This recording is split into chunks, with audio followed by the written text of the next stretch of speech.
Alors, dans l'exercice 33, on s'intéresse à la fonction f de x égale sinus 3x, qui est définie sur R. Dans un premier temps, on vous demande de comparer f de moins x et f de x. Donc on calcule f de moins x, ça va donc donner sinus de 3 fois moins x, c'est-à-dire sinus de moins 3x. Or, sinus de moins 3x, on sait que ça fait moins sinus de 3x. C'est-à-dire, ça nous donne moins f de x. Donc, f de moins x est égal à moins f de x. C'est donc une fonction impaire. Du coup, si on trace la portion de courbe sur l'intervalle moins pi 0, en fait, comme la fonction est impaire, la courbe va être symétrique par rapport à l'origine du repère. Donc, il va falloir lui faire un demi-tour. Et donc, voilà ce que ça peut donner sur l'intervalle moins pi 0. Ensuite, d'après la courbe obtenue, on vous demande de proposer une période t de f. Alors, là, ce qu'on peut observer, c'est que si on regarde la longueur de notre intervalle, qui fait 2π, je vais avoir 3 fois le même motif qui se répète. Vous voyez, une première fois ici, une deuxième fois, et enfin une troisième fois. Donc, sur un intervalle de 2π, j'ai 3 fois le même motif, donc ça me donne une période de 2π sur 3. Donc finalement, on vous demande de le vérifier par le calcul. Donc pour montrer que f est bien de période 2π sur 3, je calcule f de x plus 2π sur 3. Et j'essaye de montrer que c'est égal à f de x. Donc on y va. Ça me donne sinus de 3 fois x plus 2π sur 3. Je développe, ça me donne 3x plus 3 fois 2π sur pi sur 3, ça fait 2π, pardon.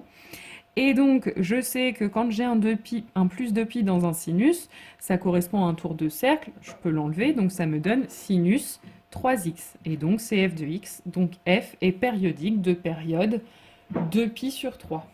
Alors, exercice 34, on vous demande de montrer que certaines fonctions sont de période le réel qu'on vous indique à chaque fois. Donc pour la première fonction, la période, on vous dit c'est pi. Donc on calcule f de x plus pi. Donc pour la première fonction, ça donne donc sinus de 4 fois x plus pi plus cosinus de 2 fois x plus pi.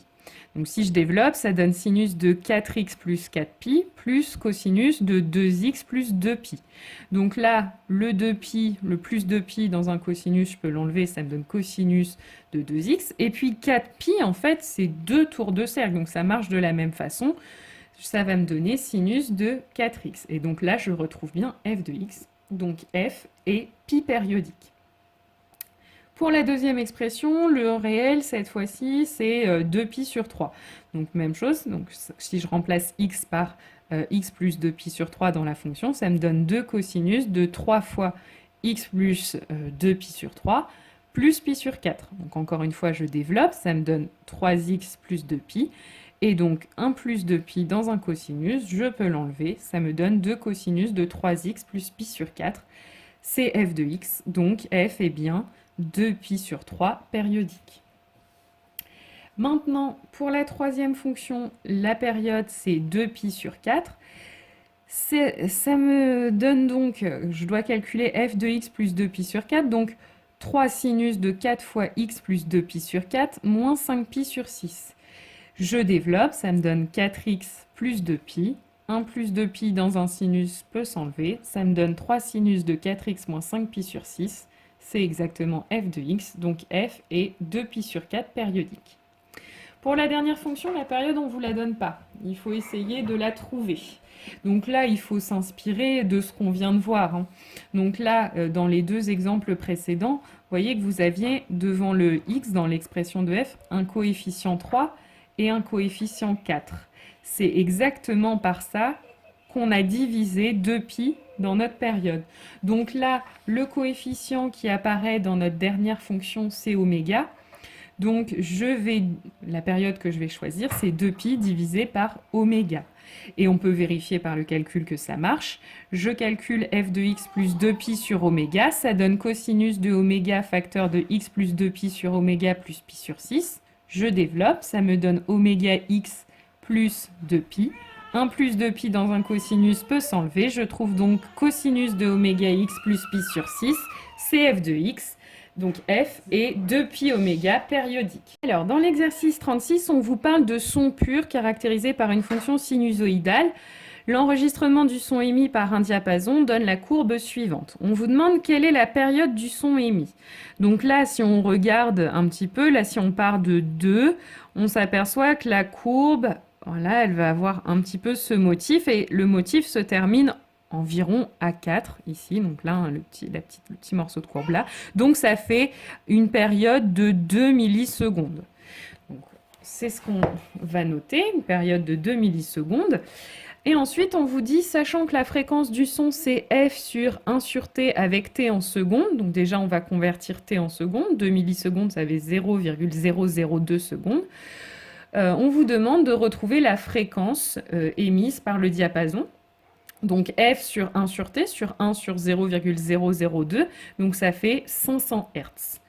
Alors ensuite, on vous dit, un son complexe est d'un point de vue mathématique une somme de sons purs. On vous demande de tracer sur un logiciel ou sur une calculatrice les courbes représentant U1 et U2 en fonction de t, données par les expressions qu'on vous donne, puis leur somme f. Donc je vais directement tracer leur somme.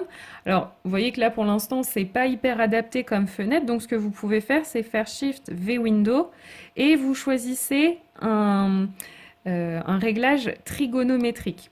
Alors attention quand même, là vous avez une fonction qui n'est pas sinus, cosinus à tracer, mais 5 sinus et 4 cosinus. Donc ça veut dire que votre fonction va varier de -9 à 9. Donc voilà comment vous pouvez améliorer le réglage trigonométrique. Et donc maintenant, si on trace, on a un beau tracé. Donc on vous demande, est-ce que f vous semble sinusoïdal? La réponse est non, ça ne fait pas vraiment de sinusoïde. Il y a des variations un petit peu plus petites, puis plus grandes, donc c'est pas sinusoïdal. Par contre, le motif semble bien se répéter, donc ça semble bien périodique. On vous demande enfin de vérifier que f de t plus 0,01 est égal à f de t. Donc, je commence par remplacer t par t plus 0,1 dans l'expression de U1 et j'ajoute U2 toujours en remplaçant t par t plus 0,01. Ensuite, je développe, donc ça me donne 2pi fois t, 2pi t, et plus 2pi fois 0,01, ça fait 200pi pardon, plus fois 0,01, ça fait 2pi. Et ensuite, je fais la même chose dans la deuxième fonction. Je développe mon 400pi sur t, donc 400pi t, et 400pi fois 0,01, ça me fait 4pi. Et donc, encore une fois, 1 plus 2pi ou 1 plus 4pi dans un sinus, on peut l'enlever. Donc, ça me donne 5 sinus 200pi t plus 4 sinus 400pi t. On retrouve exactement l'expression f de t. Et donc, ce qu'on peut conclure, c'est que f est périodique de période 0,01.